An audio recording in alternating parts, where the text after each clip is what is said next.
Philippe, former president of IFJ, and he will be speaking about risks facing journalists covering wars, the occupation's violations against journalists in Palestine.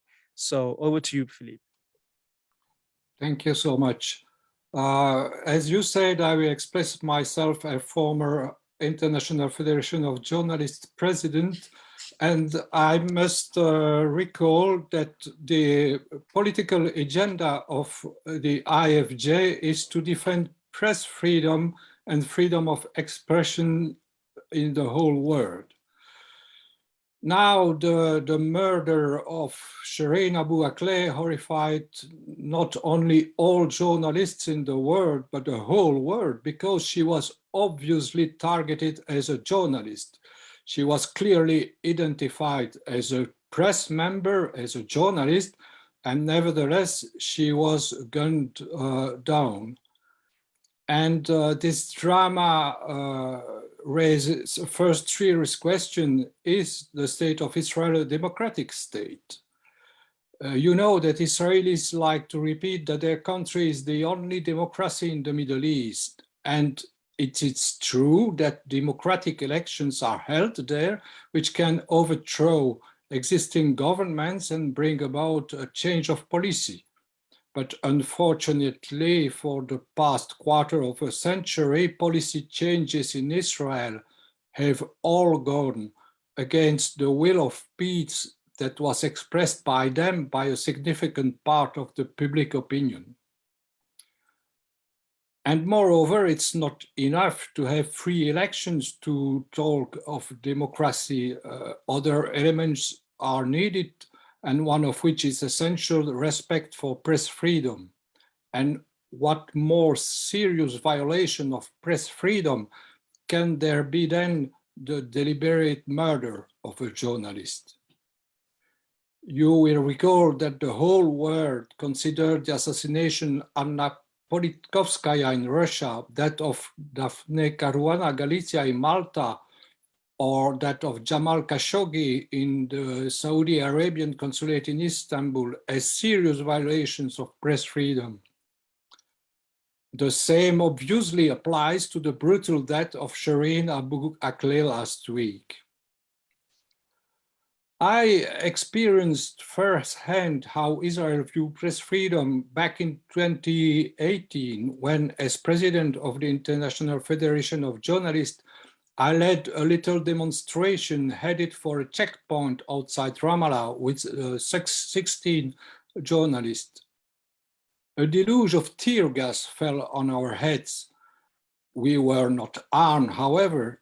Our purpose was simply to remind Israel that the international press card issued by the IFJ is recognized by almost all states in the world except Israel.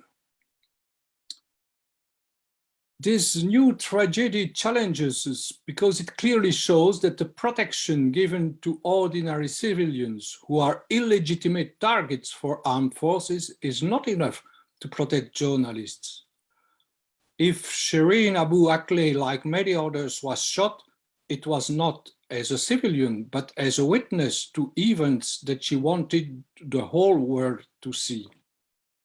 And the purpose of such targeted killings is to silence journalists, to instill fear in them, and to make them practice more and more self-censorship. The temptation to silence journalists is all the greater because, according to successive UNESCO reports, 9 of 10 murders of journalists go unpunished in the world, and not necessarily in conflict zones. 9 of 10 murdered journalists are local journalists. Shireen Abu Akleh was in a conflict zone, and journalists working in conflict zone take risks they know very well. They can die when a mine explodes, when their car runs on it. They can be the victims of bombs, of a shelling. But this was not her case, and I take not much of a risk in already saying that her murder will go unpunished. But it will be remembered like the ones I mentioned above. Above all, it makes specific protection for journalists more necessary than ever.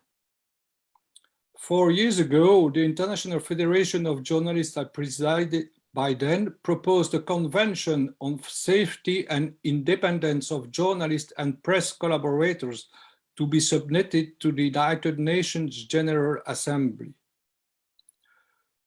Such a convention will not stop all potential killers of journalists, of course, but it should force all states to consider any attack against a journalist as an attack on press freedom, and it would force them to report annually on how they are investigating the killing of journalists. And if by doing so, the lives of several Shireen Abu Akleh could be spared around the world, short of sparing them all, a great step forward would be taken in favor of press freedom. But unfortunately, to be adopted at the United Nations, a draft convention must have broad support, and at present, not many states have indicated their support to it. Will it take many more dead journalists to change their minds?